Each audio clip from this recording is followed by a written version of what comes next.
Hey, what's up guys? So today we're going to be going over a lot of Billboard frequently asked questions. All of these questions were asked over in our Billboard Entrepreneurs Facebook group. If you haven't joined the Facebook group yet, go over to Facebook, search Billboard Entrepreneurs, join the group. It's totally free. It's a lot of Billboard entrepreneurs, people that want to start Billboard companies, grow Billboard companies, sell Billboard companies, have questions, whatever it is. It's pretty cool. So all these questions were asked by Darren Trotman. Number one, it's like 7 questions. I'm going to try to go through these pretty quick. Number one is, what is a good ROI to have when I pay X amount, including financing? I need to make X amount from ads for it all to make sense.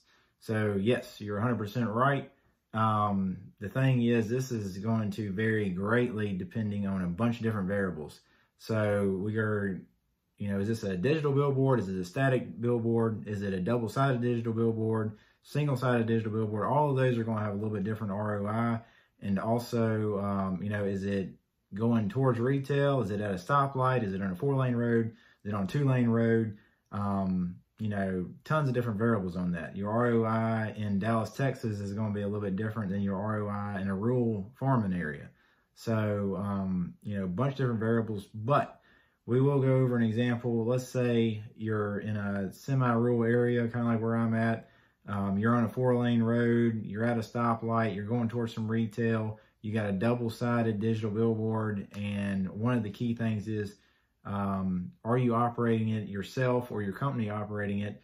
Or is someone managing it for you? So I've actually got another video coming out on our billboard management services. I haven't talked about it in the past, but we have been managing some billboards for other people. I've actually been doing it for a couple of years now. It's going really cool, really good. So anyway, I've got that video coming out. If you're interested in, building a billboard, but you don't want to do any of the work that goes along with it, selling the ads and that type of thing, reach out to us. We could work out a deal where we do all the work for you, manage it, and then send you a check at the end of the month for the proceeds. So anyway, I got a video coming out on that. But let's say for this example, you've got like a 10x20 double-sided digital billboard where the ad rents are somewhere between $500 and $800 a month. So if that's the case, then I like to have an ROI of about 2 to 4 years when I'm managing it myself. That's kind of the sweet spot that I found. If you can get the ROI between 1 and 2 years, I say you're killing it. If you're somewhere 5, 6, 7 years, still not bad, still better than a lot of other investments, and definitely better than, in most cases, buying a single family residential rental. So when you're comparing it to something like that, still knocks that out of the park. But I say sweet spots anywhere from 2 to 4 years, something like that.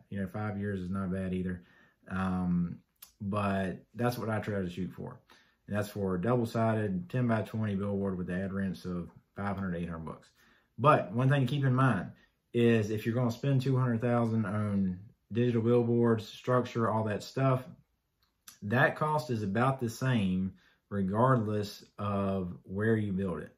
So if you build it in Houston or Dallas or somewhere else, a bigger city, then your ad rents may be $4,000 or $5,000 a month there per ad, whereas I might only be able to get $700 or $800 a month in the rural area, in Virginia. So, but the guy who's getting those $4,000 or $5,000 per ad, he paid $200,000 for his billboard. I paid $200,000 for mine. So he's getting a whole lot more revenue off of his if he can sell the ads. You're dealing with a lot of larger companies there, so they might be a little bit harder to reach. But if you can effectively sell the ads, then your ROI is going to be a lot quicker because your gross is so much higher. So anyway, anytime you can do that, if you can effectively sell the ads, definitely look into that. But yeah, that's what I shoot for. Let's see, what else is other questions are, what are regulations to keep in mind and what to look for as far as power lines, trees, distance from other billboards and roads and zoning, Yeah, all great questions. Basically, power lines, general rule of thumb is you're going to be like, for the low voltage, I believe it's 10 to 15 feet, depending on your area, from low voltage power lines. Of course, that's just the bare minimum. Anytime you can be further than that, probably a good thing. I actually have our vertical billboard is like right on 15 feet from the low voltage power lines. I had the power company come out and put that orange insulation wrap on the low voltage lines before I built the billboard, just because the crane would be so close to it. So, but like I said, anytime you can be further, probably a good thing, and probably I should check with your local power company just to verify. But trees are a pain in the butt. Where I'm at, you can't cut them down in the state right of way. So state right of way is the area of land between the pavement of the road and where the property is that you're building your billboard. So basically the ditch. Trees growing up in the ditch, you can't cut down. And where I'm at, you can cut them down or cut branches back if it's less than 2 inches. But that's very small branches that don't really make any difference.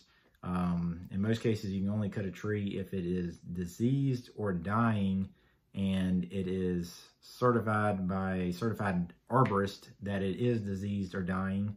And then even at that point, you got to send in a whole application to the state with like $400 or $500, and then it's still up to them if they choose to let you cut it down. So, yep, good luck with that. Trees are a pain, and there's been a lot of good locations lost because of the tree issue. Another thing to think about is if you build a billboard, the trees might be fine when you build it, but you got to make sure 10 or 15 years down the road that the trees on the property next door don't grow up and start blocking the view. A lot of great locations have been lost by that. And the property owner next door might say, no, you're not cutting my trees back. You might not even be able to buy them. So you just got to watch out for all that type of thing. Next question is, who physically changes the sign paper? Do customers have to print their own signs, or do you, and how much does the whole process cost? So for this, I'm assuming you're talking about a static sign. I've got all digital signs at the moment. However, the very first sign I built a single-sided digital with a static on the other side, and I ended up switching that to digital. But at the time, I think I charged like 1 month's rent to print the vinyl, go out there, install it, strap it to the sign, whole 9 yards, and usually it lasts 12 to 24 months or something like that. So they were fine with that. Typically for a 10 by 20 sign, I think I was paying around $200 or so to get the vinyl printed and shipped to my door, and then I installed it myself. It's a lot easier if you have 2 people, but if you have 1 person, it can work. Next question is, how much maintenance is there to worry about, and what happens when something breaks? So yeah, when something breaks, you got to go out and fix it. Thankfully, I've been able to fix all the issues on my signs that I've had. Never had to have somebody come out and fix them for me. I've always been able to fix them myself. One time I actually replaced every single module on the entire sign. So the digital signs are made up of a bunch of LEDs, and those LEDs are in like 12 inches by 12 inch square modules. So I had an issue with the front faces peeling off, and thankfully this was covered under warranty, but I had to go out and swap all the modules on the entire sign. So I did that all myself.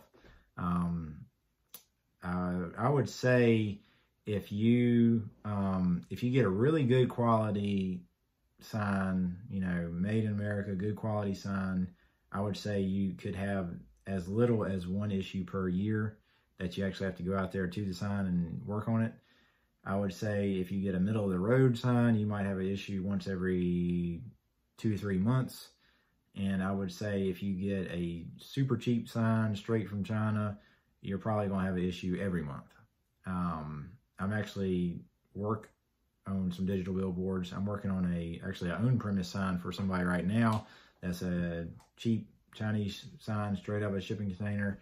And yeah, the guy's having some issues with it. We had to get some parts on order, and so since it's from China, you also have a tariff on them right now. So not only did he have to pay for the parts, but he's got to pay extra for tariff.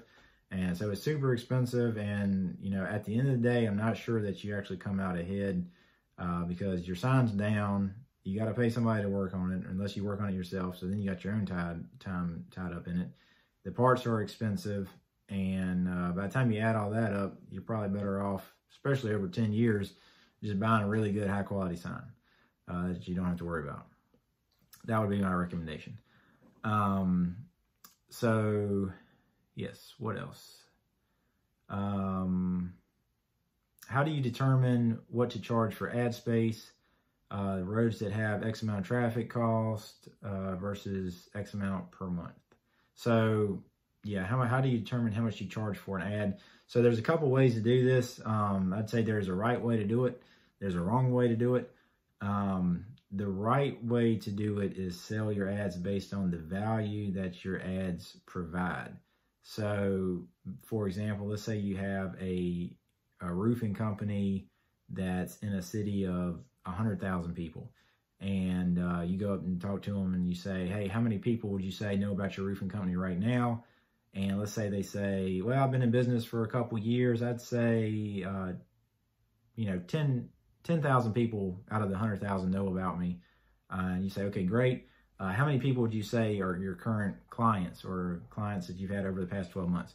Yeah, well, last year we did about 50 roofs. Okay, great. So you do about one roof a week, and average roof, you know, 2,500 square foot house or something like that. It's like $10,000 or something. So let's say he's doing $500,000 a year in revenue.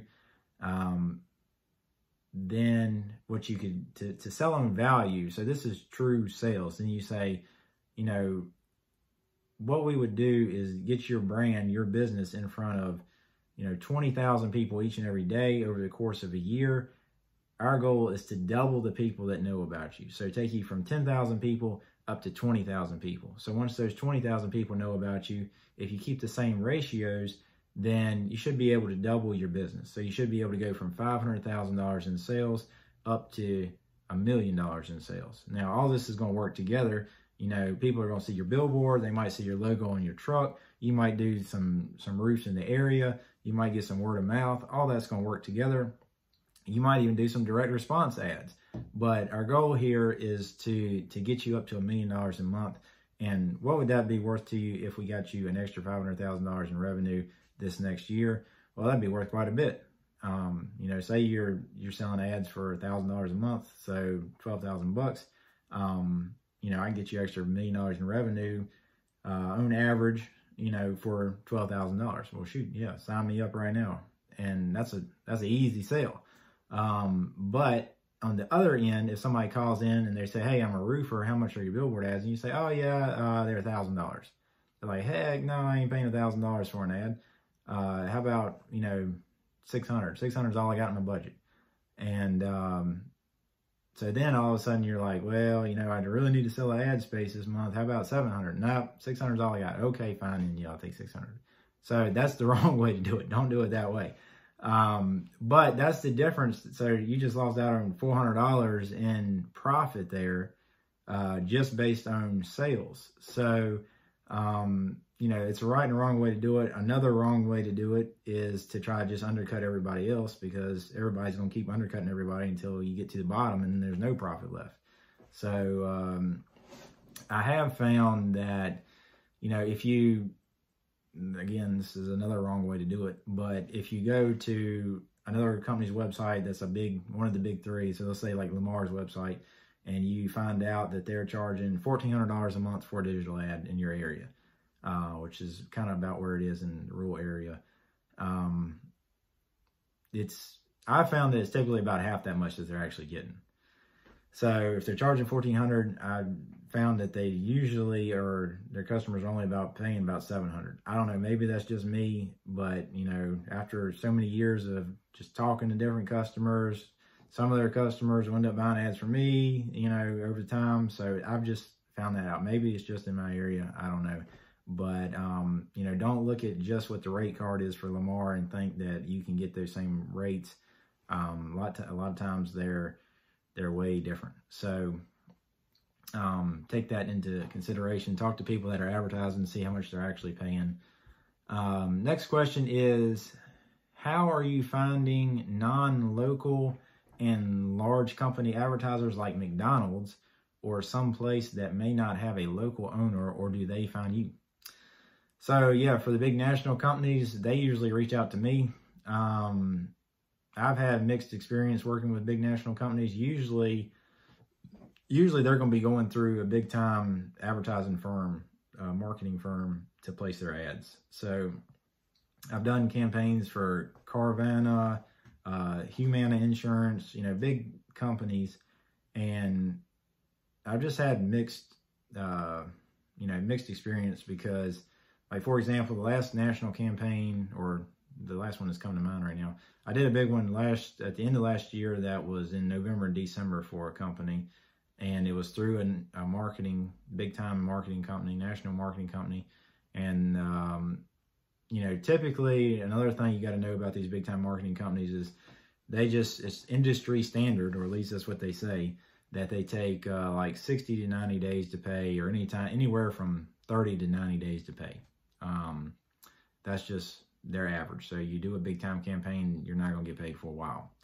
I did a campaign, it was November, December of last year, 2021.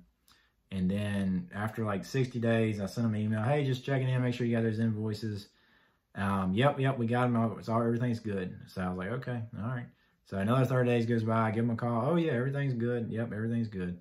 We got them in our queue. We're going to get them processed for you. I'm like, okay, perfect. Well, another 30 days goes by. Keep calling, keep emailing. Hey, it's been 120 days. Can I get paid for these invoices from last year? Oh yeah, we're working on it. We're going to get them in the mail. Well, finally, July of 2022 comes, and they have the nerve to reach out again and ask if they can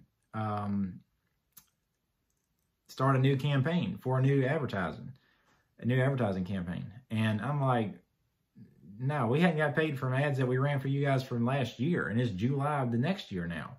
So until we get paid for that, we're definitely not running any new ads. And then once we do, we're probably going to be on a pay up front type deal. So finally, they paid up, and anyway, it's just always something. I just had mixed results. My ideal client is like a medium-sized local business that has the revenue, has the margins to support a branding campaign. You can work directly with a decision maker, and that's your ideal client most of the time. Not saying that all national companies are like that, but it seems like it's hard to get paid sometimes. How do you control the digital billboards from a distance? So it's all through the internet. It's all, we have Wi-Fi on the boards, so you can upload ads anytime. I've been outside of the country uploading ads to billboards here in Virginia before, so you can do it from anywhere. My graphic designer, got a full-time graphic designer, and he's actually he's in Hawaii, so he uploads ads all day long from Hawaii. The biggest problem there is just the time difference. He's like 5 or 6 hours behind us, but he wakes up at like 4 o'clock in the morning, starts designing ads, uploading ads, and it works. So you can do it from anywhere. But that's all 7 of his questions. Thanks to Dyron Trotman for reaching out, asking a bunch of great questions. If you have any other questions, feel free to leave them in the comments. Join the Facebook group, drop your questions there. Thanks, guys. We'll talk soon.